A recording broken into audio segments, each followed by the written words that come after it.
الحمدللہ والصلاۃ والسلام علی رسول اللہ۔ دیکھیں، وراثت کے بارے میں ہی ہم دیکھ رہے ہیں۔ وراثت کا پہلے تو تقسیم کا طریقہ دیکھا، آج کچھ اہم چیزیں دیکھیں گے۔ زندگی میں اپنا مال بچوں میں دینا، یا زندگی میں ہی وراثت کا کیا مسئلہ ہے، زندگی میں کیا وراثت ہوتی ہے، اور بچوں کو دے دینا، زندگی میں ہی اپنا مال بانٹ دینا، اس کے کیا نقصانات ہیں، کیا اس کا طریقہ ہے، اچھی شکل ہے یا نہیں، اس پہ کچھ ہم چیزیں دیکھتے ہیں بھائیوں کے لیے۔ دیکھیں، زندگی میں اپنا مال تقسیم کرنا بچوں میں، یہ کوئی اچھی شکل نہیں ہے، کیونکہ ابھی وراثت نہیں ہے۔ وراثت ہوتی ہے مرنے کے بعد، جب کوئی شخص فوت ہو جائے پھر وراثت ہوتی ہے۔ زندگی میں اس کا مال وہ خود ہی مالک ہوتا ہے، نہ ہی شریعت فورس کرتی ہے کہ آپ ان کو دیں۔ جب بچوں کا حق ہی نہیں ہے تو دینا ضروری نہیں ہے۔ بعض ماں باپ سمجھتے نہیں ہیں، وہ سمجھتے ہیں شاید بچوں کا حق ہے تو مسئلہ پوچھتے ہیں اور دینا شروع کر دیتے ہیں۔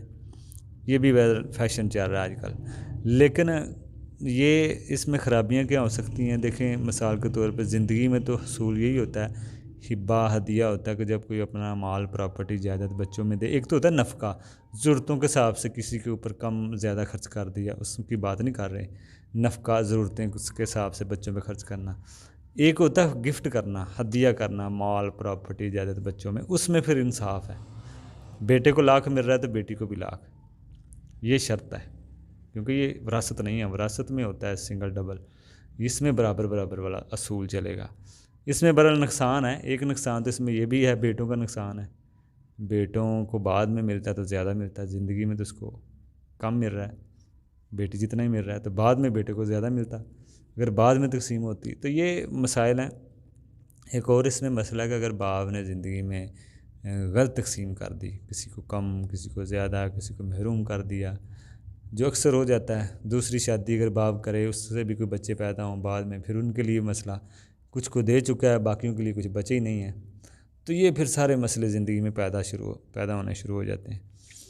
تو اس لیے اگر کسی نے باپ نے جیسے کر بھی دیا ہے، کسی کو کم کسی کو زیادہ، تو بچوں کو چاہیے پیچھے مسئلہ سیدھا کر دیں، ٹھیک ہے نا؟ لیکن بچے اولاد سیدھا نہیں کرتی، تو اس لیے باپ کو چاہیے کہ جو زندگی کے بعد کے مسائل ہیں، وراثت زندگی کے بعد کی مسائل ہیں، مرنے کے بعد کے، تو بندہ خواہ مخواہ اپنے زندگی میں ہی اپنے اوپر یہ ایک چیز لے کے چلا جائے غلط کر کے۔ تو اس لیے ان چکروں میں نہیں پڑنا چاہیے۔ اگر کسی کو خطرہ ہے کہ میرے بچے صحیح تقسیم نہیں کریں گے تو وصیت کر دیں، وصیت کر دیں، جی میرے مرنے کے بعد میرے بچوں کو بھی، بیٹیوں کو بھی ملے، میرے بیٹوں کو بھی ملے، کسی کو محروم نہ کیا جائے، اور جو ان کا حصہ بنتا ہے شریعت کے مطابق ان کو ملے۔ یہ صحیح شکل ہے۔ مثال کے طور پہ آپ نے سب بانٹ دیا بچوں میں، یا آدھا مال، یا 1/3 یا 2/3 بانٹ دیا بچوں میں، اپنے پاس اتنا نہیں رکھا۔ آپ نے دوسری شادی کرنی ہو تو کون کرے گا شادی؟ چلیں دوسری شادی کا مسئلہ نہ بھی ہو، ہمارے ہاں تو ویسے ہی نہیں ہے اتنا مسائل دوسری شادی کے، یہ رواج کم ہی ہے، عرب میں زیادہ، یہاں بھی کچھ نہیں ہے ایسا رواج۔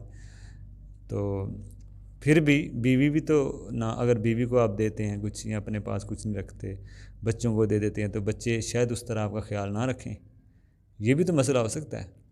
یا پھر آپ کو مال کی ضرورت پڑ گئی ہے، بچے اس طرح آپ کو نہ دیں، آپ کے اوپر کوئی قرض ہو سکتا ہے کسی کا، آپ نے آخری وقت اپنے کچھ چیزوں کا قرض لے لیا کسی سے، تو اگر آپ کے پاس مال ہوگا تو وہ آپ کا اتارا جائے گا۔ ایک اصول ہے کہ پہلے مرنے والے کے مال میں قرض اتارا جائے، تو بچوں پہ کوئی بھروسہ نہیں ہے کہ وہ قرض دیں گے کہ نہیں دیں گے، اس لیے اپنا قرض والا اگر مسئلہ ہو تو وہ بھی زندگی میں خود ہی حل کریں، ان کا بچوں پہ نہ چھوڑیں گے مسئلہ، کیونکہ اللہ کے نبی کے پاس جب کوئی ایسا جنازہ آتا جس پہ قرض ہوتا تو اللہ کے نبی جنازہ نہیں پڑھتے تھے، اس پہ قرض ہے، پہلے قرض اتاریں۔ یہ اتنا احساس مسئلہ ہے، تو اس لیے یہ سارے مسائل پھر آپ کے لیے بن سکتے ہیں۔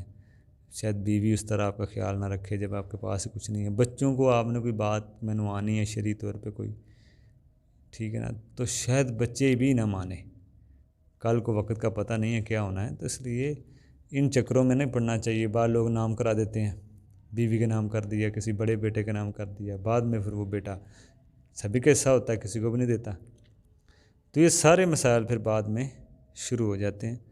تو اس لیے زندگی میں کسی کا حق نہیں ہوتا، 1 روپے کا حصہ نہیں ہوتا بیٹے کا ماں باپ کے مال میں۔ ہاں، بیٹیوں نے یا بیٹیوں نے جو اپنا کو کمایا ہو، وہ باپ سے الگ رکھ سکتے ہیں کہ یہ ہماری اپنی محنت ہے، یہ ہم الگ رکھیں گے، اس میں پھر اس کے دوسرے بہن بھائی شامل نہیں ہوں گے، لیکن اگر وہ انہوں نے باپ کو کما کے دے دیے، مالک بنا دیا، تو پھر وہ باپ ہی مالک ہے، ہبہ باپ کو کر دیا، تو پھر سب کو جائے گی وراثت، چاہے انہوں نے کیوں نہ کمایا ہو۔ یا جو زندگی میں بھائیوں نے اپنی بہنوں پہ خرچ کیا ہوتا ہے تو وہ ویسے کر دیتے ہیں حق سمجھتے ہوئے، تو اس کا بھی کوئی ازالہ نہیں ہے کہ بعد میں ان کو یہ کہا جائے جی آپ وراثت نہ لیں۔ وہ کر دیا، خرچ کر دیا، اس کو بھول جائیں۔ ہاں قرض کہہ کے دیا ہو بہنوں کو، وہ الگ مسئلہ ہے کہ ہم آپ کی شادیوں پہ ایسے جیسے بھی خرچ کر رہے ہیں، ہم آپ کو قرض آئیے، تو وہ الگ شکل ہو سکتی ہے۔ لیکن جو ویسے خرچ کر دیتے ہیں باپ کے اوپر، ماں کے اوپر، اپنے بہن بھائیوں کے اوپر، بعض میں کہتے ہیں ہمیں وراثت زیادہ دو، تو یہ ایسے نہیں ہوتا۔ ہاں باپ زندگی میں کسی کی محنت کے عوض تھوڑا سا زیادہ دے دے سب کو اعتماد میں لیتے ہوئے، وہ شکلیں ہو سکتی ہیں۔ تو اس لیے اس میں مختصر یہی ہے مسئلہ کہ زندگی میں تقسیم نہ کریں، ٹھیک ہے نا۔ اور یہ سارے مسائل پھر ہی بنتے ہیں جب آپ زندگی میں تقسیم کرنا شروع کر دیتے ہیں، اس کے بعد بہت مسئلے بنتے ہیں۔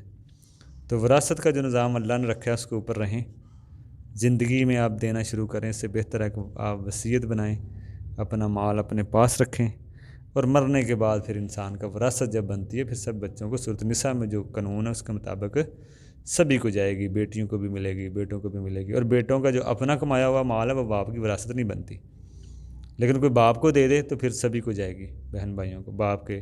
لیکن اگر کوئی کم کما رہا ہے، کوئی زیادہ کما رہا ہے جوائنٹ سسٹم میں رہتے ہوئے، لیکن طے یہی ہوتا ہے کہ عرف کے مطابق سب برابر برابر بانٹیں گے، اس حساب سے فیصلہ ہوتا ہے۔ تو یہ اس میں جوائنٹ سسٹم میں رہتے ہوئے بہت سارے مسئلے بن جاتے ہیں۔